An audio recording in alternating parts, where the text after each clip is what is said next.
Hey Sarah, did you see the photos from our honeymoon? Oh, hello, Emma. Yes, I did see them. I posted them on social media. Please comment on them soon. Of course I saw them. Looks like you had a wonderful honeymoon in the medievals. It was absolutely amazing. Did you see the bungalow overlooking the water we stayed in? Yes, it looked beautiful. The water was so clear and blue. We spent $30,000 on it. I can't believe we got to stay in such an amazing bungalow. It was the best experience ever. Wow, that's quite a luxurious trip. Spending $30,000 on a honeymoon is incredibly extravagant. Well, for a special occasion like this, it's only natural. Besides, we should spend what we earn. After all, we're a power couple, a doctor and a nurse. I see. That's great, Emma. It's admirable how cool and nonchalant you are about spending money. Oh, sorry if I sounded like I was bragging. It must be tough for you lower-class folks who can't even afford a vacation. Excuse me? I mean, your husband Jack is just a lowly manual laborer, right? And you're just a part-time worker. There's no way such a poor couple could afford a vacation. Actually, we're not really into traveling or going out much. What? That's unbelievable. We're busy every day, so we prefer to relax at home during our time off. If you work hard, you should play hard too. Oh, I'm sorry. You probably can't afford to go out because you don't earn enough. That's not it at all. We just have different priorities. It must be tough with your husband being lower class. A lower class carpenter probably has a tough job with low pay. And your part-time job probably doesn't contribute much to the household incomes. So, no wonder you can't afford to go out even if you want to. Emma, that's enough. Can you please stop? I've been quiet, but you've gone too far insulting our jobs like that. Oh, sorry. I guess I accidentally said what I was thinking. Excuse me? Wow, are you for real? The reality is that everyone thinks this way deep down, you know. Lower class people have to work hard every day getting all sweaty outside, yet their pay is so low. Lower class people are just used as labor. Unlike us successful couples, you and Jack are losers in life. How do you say such horrible things? It's incredibly rude to look down on other people's job.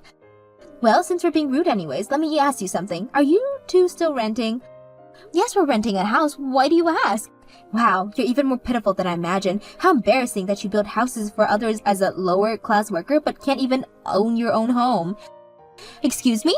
Actually, we're planning to build our own house. Of course, it'll be a beautiful home for us. A doctor couple, if you like. We could let you build it for us. I'll graciously provide work for the lower class couple. What an incredibly rude attitude. Your condescending, graciously provide work comment is so offensive. Well, we're clearly superior in terms of income and social status. Oh, but now that I think about it, I'm not sure if I want to trust a low-class couple with building our house. We wouldn't want a poorly built new home. I guess we should go with a reputable large company for this kind of thing. This is ridiculous. We wouldn't build your house even if you begged us. The way you look down on people, that kind of attitude will come back to bite you someday. Don't get upset just because you're not getting the job I was so kindly offering. Well, keep struggling with this poor life. I think this conversation is over, Emma. Goodbye. Hey, Sarah. My brother contacts you. Just ignore him, okay? What's wrong? Did you have a fight with Tom? It didn't even get to that point. Actually, Tom contacted me. He said they're building a new house. Oh, I heard about that from Emma. They finished their honeymoon and now they're building a new house. Then Tom asked me to build it for them. Of course, I was planning to give him a discount as his brother. But get this. He wanted me to build it for just $10,000. What? You mean $10,000 total, not a $10,000 discount? That's impossible. A 2-story house with a basement garage for just $10,000? There's no way I could do that. So I refused. So that's why you're having issues with your brother?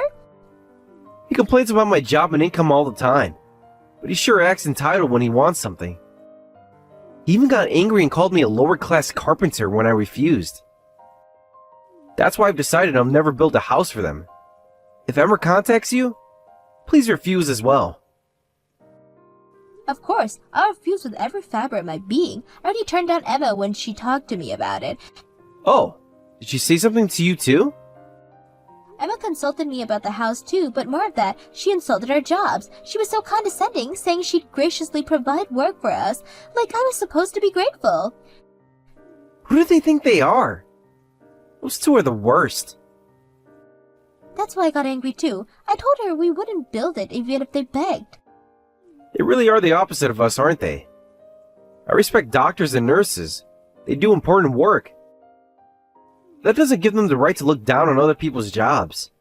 This really shows how incompatible we are with my brother and his wife. Let's keep our distance from them from now on. I completely agree. Anyways, let's both do our best at work today. Catch you later. Hey Sarah, I guess you really are a poor couple, more than I imagined, living in a place like that. Emma, what are you talking about? What? I just saw you coming out of a rundown house. I know you're renting, but how can you live in such a disapplicable place? It looks like it would collapse in a strong wind. Emma, what are you doing in this area? Aren't you living in a luxurious high-rise near the station? Actually, we're thinking of buying a house somewhere around here. I was just taking a walk to get a feel for the neighborhood. Then I saw this incredibly rundown house. And you saw me coming out of it, huh? I was wondering who could possibly live in such a place, and then you came out. I couldn't help but laugh. Life can be funny sometimes. It's quite rude to laugh at someone's house. Anyone would laugh at a house like that. It must be at least 50 years old. It's old and ugly with cracks up the wall. Don't you think it's stupid to pay rent for such a dump? It is 50 years old and quite old, but that means the rent is cheap. I guess it's tough when your husband has a lower class job, living in a drafty old house just to save on rent. There you go again, calling my husband lower class. Well, it's true, isn't it? Making his wife live in such a miserable condition with his low salary? I could never do it. I'd rather be homeless than live in a house like that. I'm actually quite happy with that house. You're just pretending to be strong. You must hate living in such a dump. Aren't you embarrassed to live in a place like that? Why don't you just go on welfare? That's just our storage shed. What? We don't actually live there. It's just fine as a storage place. It's just a shed, so as long as it has a roof and walls to keep out the rain and wind, it's okay. We have a proper, nice house where we actually live, so we don't need welfare. Huh? What do you mean? Are you saying you're renting a separate house just for storage? We're only renting the house we live in. We actually bought that place as a storage shed. You bought that old dump? By the way, that area is such a great location. Even that old building is worth about $500,000 just for the land. And you're saying you bought it? You got it. It costs about that much, but we had enough cash to pay for it in full. What? A lower-class carpenter paid in full? Don't say such ridiculous things. I'm not joking. I'm telling you the truth. Even if you call him a lower-class carpenter, Jack also runs a real estate business on the side. We actually own 6 apartment buildings and 30 houses in the city. Thanks to that, we can easily pay $500,000 in cash. What? Real estate business? What do you mean? I never heard about this before. Your husband, Tom, probably doesn't know either. That's right. Actually, we started the real estate business as a side job about 10 years ago. We buy rundown houses, and Jack renovates them himself. Then we rent them out or sell them for a profit. Is it really true that you own 6 apartment buildings and 30 houses in the city? We've worked pretty hard, haven't we? Fortunately, all the properties we own are fully occupied. We're getting a good income from the rent. I'd say we're quite successful. This isn't just quite successful. This is a huge success. I thought you were just a carpenter and a part-time worker, but you're running a real estate business? That's amazing. Carpentry is an incredible job, isn't it? Being able to build such a nice house with your own hands and skills.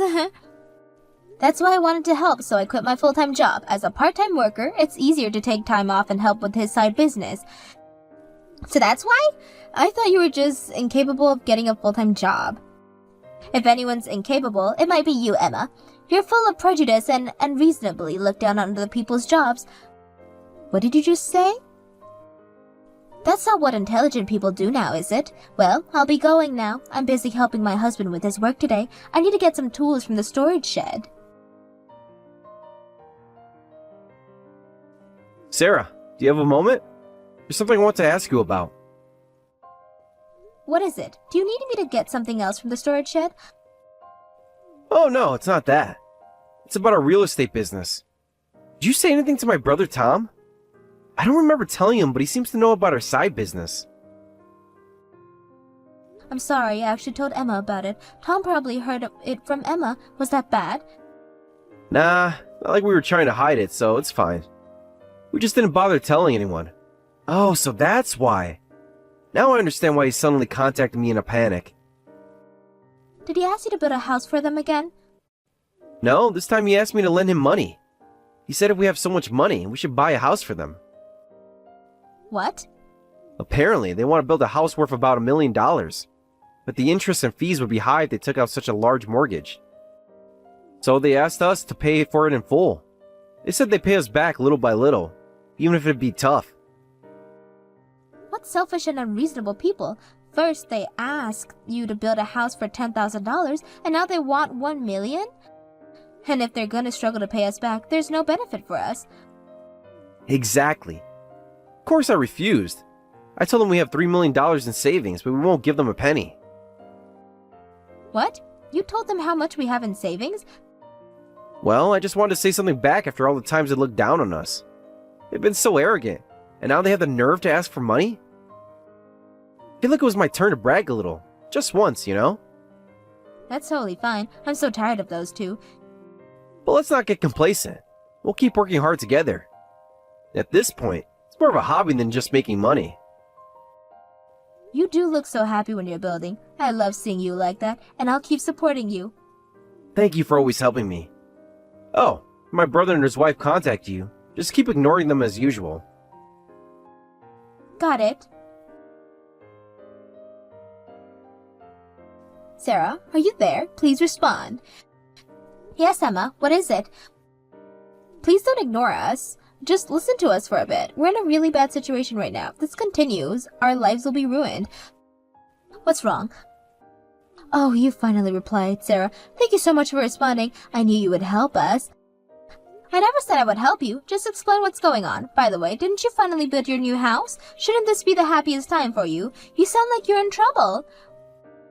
That's right. We finally built our dream house, but we took out such a big loan that our very lives are in danger. Our savings are almost gone and our debt keeps growing.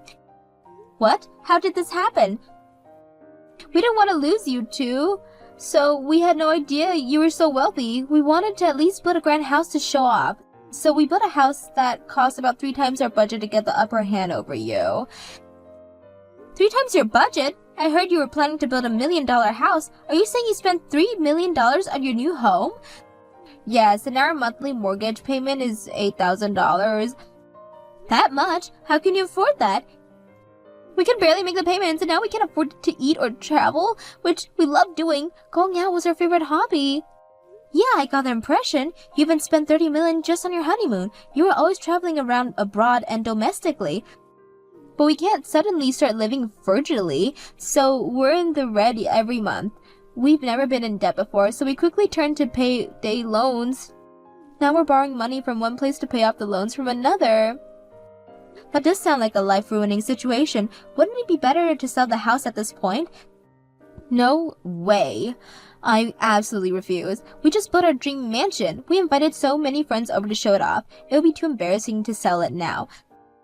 Then what are you going to do? Are you going to let this ruin your lives? That's why I contacted you, Sarah. Please, I'm begging you, please help us financially. Can you pay off our mortgage for us? What? Of course, we'll pay back any help you give us. We'll pay it all back with interest, so please help us. Don't you think it's more embarrassing to borrow money from the lower-class couple you look down on? Well, yes, but we can't go back now. Look, I'm sorry for looking down on you before. You're finally apologizing, but it's still not happening. I asked Jack, but he doesn't want to help you either. No way. Please, Sarah, we're desperate. Can't you talk to Jack again? Weren't you bragging about being such a power couple? I'm sure you two amazing people like you can overcome this. Sarah, please, we made a mistake. We were arrogant and stupid, but we really need your help now. Emma, you and Tom have been looking down on us for years. You've insulted our jobs, our lifestyles, and our choices, and now you want us to bail you out? I know, we're terrible, but people can change, right? We've learned our lesson. Have you really? Or are you just saying that because you need our money? No, I mean it. This whole situation has been a wake-up call for us. We realize now how shallow and misguided we were. That's good to hear, Emma, but it doesn't change our decision. We won't be helping you. But what are we supposed to do? We can't keep up with the payments. We're drowning in debt. Have you considered downsizing, selling the house and moving to somewhere more affordable? But all our friends know about the new house. It will be so humiliating to sell it now. More humiliating than going bankrupt? More humiliating than losing everything? I don't know. We've worked so hard to maintain this image. And that's exactly the problem, Emma. You've been living for other people's approval, not for yourselves. But what would people think if we sell the house? Who cares what they think? You need to do what's best for your financial health and your future. I guess you're right, but it's so hard to let go of everything we've built. Emma, a house is just a building. Your well-being and your relationship with Tom are far more important. You're right. I know you're right, but it's so scary to start over. Starting over is better than counting down a path that's clearly leading to disaster. I suppose so, but even if we sell the house, we'll still be in debt. The market has gone down since we bought it. That's unfortunate, but it's still better than continuing to pile on more debt every month.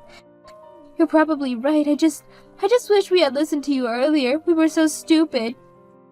Well, at least you're realizing that now. It's not too late to make changes. I guess not, but we really could use some help. Are you sure you won't reconsider? Emma, I'm sorry, but our answer is final. We won't be giving you money. Not even a loan? We'll pay it back, I swear. No, Emma, not even a loan. You need to figure it out on your own. But we're family. Doesn't that mean anything? Family doesn't insult each other and look down on each other for years, Emma. You and Tom made your choices. Now you have to deal with the consequences. I can't believe you're being so cold after all we've been through. All we've been through? You mean all the times you belittled us and treated us like we were beneath you? That was in the past. Can't you forgive us now? Forgiveness doesn't mean we have to give you money, Emma. Fine, I guess we both know where we stand now. Thanks for nothing. Emma, I hope you and Tom can figure this out. I really do. But it won't be without money. Good luck. Whatever, I guess blood isn't thicker than water after all. Goodbye, Emma. Hey, did Emma contact you again? Yes, she did. She was begging for money. Well, let me guess. They can't afford the new mansion. Exactly. They're drowning in debt. Emma wanted us to pay off their mortgage. Unbelievable. The nerve of those two. I know. I told her we wouldn't help them. Good. They made their bed. Now they have to lie in it. I feel a little bad for them, though. They're really in a tough spot. Don't feel bad, Sarah. They brought this on themselves with their arrogance and overspending. You're right. I just hope they figure it out somehow. They will. They might have to eat some humble pie, but they'll figure it out. I guess so. It's just sad to see how their choices have led them to this point. That's life. Sometimes you have to learn lessons the hard way. True, well, I've blocked Emma's number now. I don't think we'll be hearing from them. Good. Let's focus on our lives and business. We've worked hard to get where we are. You're right. I'm proud of what we've accomplished together. Me too. Now, how about we go check on that new property we're renovating? Sounds great. Let's go. Jack and I immediately blocked Tom and Emma's numbers. We explained the situation to our parents and relatives, so we'll never hear from those two again. Rumor has it that that once proud power couple, overwhelmed by loan repayments, made frequent mistakes at work and eventually committed a major medical error, resulting in their dismissal. They finally sold their mansion, but by then their debt had grown about $200,000. Now they're living in a small apartment, working hard to pay off their debts.